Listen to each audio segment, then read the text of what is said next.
ಇನ್ನೇನು ಕೆಲವೇ ಹೊತ್ತಲ್ಲಿ ಹುಲಿ ಸ್ವರ್ಣ ಮಹೋತ್ಸವ ಕಾರ್ಯಕ್ರಮದಲ್ಲಿ ನರೇಂದ್ರ ಮೋದಿ ಅವರು ಪಾಲ್ಗೊಳ್ತಾರೆ. ಮೈಸೂರಲ್ಲಿ ಈ ಕಾರ್ಯಕ್ರಮ ನಡೆಯುತ್ತೆ.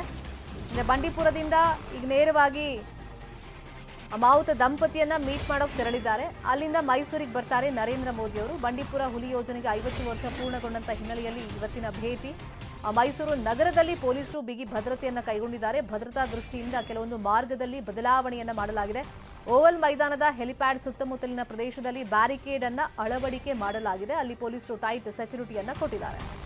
ಇನ್ನು ಇವತ್ತು ಕುತೂಹಲ ಇರೋದು, ಇವತ್ತಿನ ಮೈಸೂರಿನ ಕಾರ್ಯಕ್ರಮದಲ್ಲಿ ಹುಲಿ ಯೋಜನೆಗೆ 50 ವರ್ಷ ಆಯ್ತಲ್ಲ ಬಂಡೀಪುರದಲ್ಲಿ, ಅದರ ಜೊತೆಗೆ 2022ರ ಹುಲಿ ಗಣತಿಯನ್ನ ನರೇಂದ್ರ ಮೋದಿ ಅವರು ರಿಲೀಸ್ ಮಾಡ್ತಾರೆ. ಇದರಲ್ಲಿ ಕರ್ನಾಟಕವೇ ನಂಬರ್ 1 ಸ್ಥಾನದಲ್ಲಿ ಇರುತ್ತೆ ಅನ್ನೋ ನಿರೀಕ್ಷೆಯಲ್ಲಿ ನಾವೆಲ್ಲರೂ ಕೂಡ ಇದ್ದೀವಿ. ಯಾಕಂದ್ರೆ 2018ರ ಹುಲಿ ಗಣತಿ ಪ್ರಕಾರ ಮಧ್ಯಪ್ರದೇಶ ಪ್ರಥಮ ಸ್ಥಾನದಲ್ಲಿತ್ತು, 526 ಹುಲಿಗಳನ್ನ ಹೊಂದಿತ್ತು. ಕರ್ನಾಟಕ ಸೆಕೆಂಡ್ ಪ್ಲೇಸ್ ಅಲ್ಲಿ ಇತ್ತು, 524 ಇತ್ತು.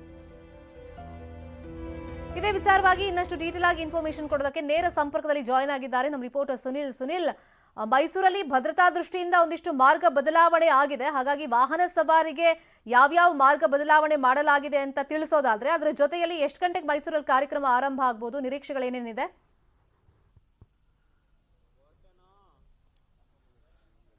ಶರ್ಮಿತಾ, ಈಗಾಗಲೇ ಕಾರ್ಯಕ್ರಮಕ್ಕೆ ಮೋದಿಯವರು ಹಾಜರಾಗಬೇಕಾಗಿತ್ತು. ಸುಮಾರು 11 ಗಂಟೆ ಹೊತ್ತಿಗೆ ಕಾರ್ಯಕ್ರಮ ಆರಂಭ ಆಗಬೇಕಾಗಿತ್ತು. ಆದರೆ ಕಾರ್ಯಕ್ರಮಕ್ಕೆ ಮೋದಿ ತಡವಾಗುವಂತ ಎಲ್ಲ ಸಾಧ್ಯತೆಗಳಿರ್ತಕ್ಕಂಥದ್ದು. ಇನ್ನೂ ಕೂಡ ಮೋದಿಯವರು ಮೈಸೂರಿಗೆ ಆಗಮಿಸಿಲ್ಲ. ಏನು ತಮಿಳುನಾಡಿನ ಮುದುಮಲೈ ಬೆಟ್ಟದಿಂದ ಏನು ತೆಪ್ಪಕೋಡು ಆನೆ ಶಿಬಿರ ಏನಿದೆ ಅಲ್ಲಿಂದ ಹೊರಟು ಮೈಸೂರಿಗೆ ಮೋದಿಯವರು ಆಗಮಿಸಬೇಕಾಯಿತು. ಆಗಮಿಸಿ ನಂತರ ಇಲ್ಲಿ ಏನು ಕರ್ನಾಟಕ ರಾಜ್ಯ ಮುಕ್ತ ವಿಶ್ವವಿದ್ಯಾನಿಲಯದ ಘಟಿಕೋತ್ಸವ ಭವನದಲ್ಲಿ ಕಾರ್ಯಕ್ರಮವನ್ನು ಆಯೋಜನೆ ಮಾಡಲಾಗಿತ್ತು. ಅಂದ್ರೆ ಏನು ಹುಲಿ ಸಂರಕ್ಷಣಾ ಕಾಯ್ದೆ ಸುವರ್ಣ ಮಹೋತ್ಸವದ ಏನು ಕಾರ್ಯಕ್ರಮವನ್ನ ಹಮ್ಮಿಕೊಂಡಿರುವಂತದ್ದು. ಈ ಕಾರ್ಯಕ್ರಮದಲ್ಲಿ ಮೋದಿಯವರು ಭಾಷಣವನ್ನ ಮಾಡಲಿದ್ರು. ಜೊತೆಗೆ ಸಾಕಷ್ಟು ದೇಶ ವಿದೇಶಗಳಿಂದಲೂ ಕೂಡ ವಿಐಪಿಗಳು ಆಗಮಿಸಿದ್ರು ಒಂದು ಕಾರ್ಯಕ್ರಮಕ್ಕೆ. ಇದರ ಜೊತೆಗೆ ಹುಲಿ ಸಂರಕ್ಷಣಾ ತಜ್ಞರು, ಜೊತೆಗೆ ವನ್ಯಜೀವಿ ಅರಣ್ಯ ಸಿಬ್ಬಂದಿಗಳೇನಿದ್ದಾರೆ ಅವರೆಲ್ಲರೂ ಕೂಡ ಈ ಒಂದು ಕಾರ್ಯಕ್ರಮದಲ್ಲಿ ಭಾಗಿಯಾಗುವಂತದ್ದು. ಆದ್ರೆ ಮೋದಿಯವರ ಆಗಮನಕ್ಕಾಗಿ ಅವರೆಲ್ಲರೂ ಕೂಡ ಕಾಯ್ತಾ ಇರುವಂತದ್ದು.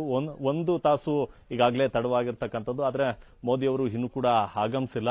ಇದರ ಜೊತೆಗೆ ಪೊಲೀಸರು ಸಾಕಷ್ಟು ಭದ್ರತೆಯನ್ನ ಕೈಗೊಂಡಿರುವಂತದ್ದು. ಅಂದ್ರೆ ಮೈಸೂರಿನ ಓವಲ್ ಮೈದಾನದ ಹೆಲಿಪ್ಯಾಡ್ ಏನಿದೆ, ಈ ಹೆಲಿಪ್ಯಾಡ್ಗೆ ಮೋದಿಯವರು ಬಂದು ಹೇಳ್ತಕ್ಕಂಥದ್ದು. ಇಲ್ಲಿಂದ ಏನು ಬೈ ರೋಡ್ ಮೂಲಕ ಘಟಿಕೋತ್ಸವ ಭವನ ಏನಿದೆ ಅಲ್ಲಿಗೆ ತೆರಳುವಂತದ್ದು. ಹೀಗಾಗಿ ಸಾಕಷ್ಟು ಭದ್ರತೆಯನ್ನ ಪೊಲೀಸರು ಬೆಳಗಿನಿಂದ ಕೈಗೊಂಡಿರುವಂತದ್ದು.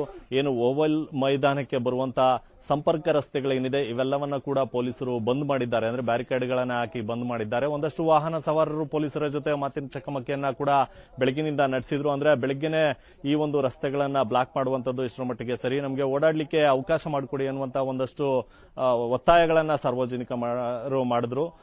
ಇದಾದ ಬಳಿಕ ಪೊಲೀಸರು ಬಿಗಿ ಭದ್ರತೆಯನ್ನು ಕೂಡ ಕೈಗೊಂಡಿರುವಂತದ್ದು. ಸುತ್ತಲೂ ಕೂಡ ಬ್ಯಾರಿಕೇಡ್ಗಳನ್ನ ಹಾಕಿದ್ದಾರೆ. ಸಾಕಷ್ಟು ಭದ್ರತೆಯನ್ನು ಕೂಡ ಮಾಡಿಕೊಂಡಿದ್ದಾರೆ. Sharmita, fine, thank you Sunil. ಈ ಕ್ಷಣದ ಅಪ್ಡೇಟ್ಸ್ಗೆ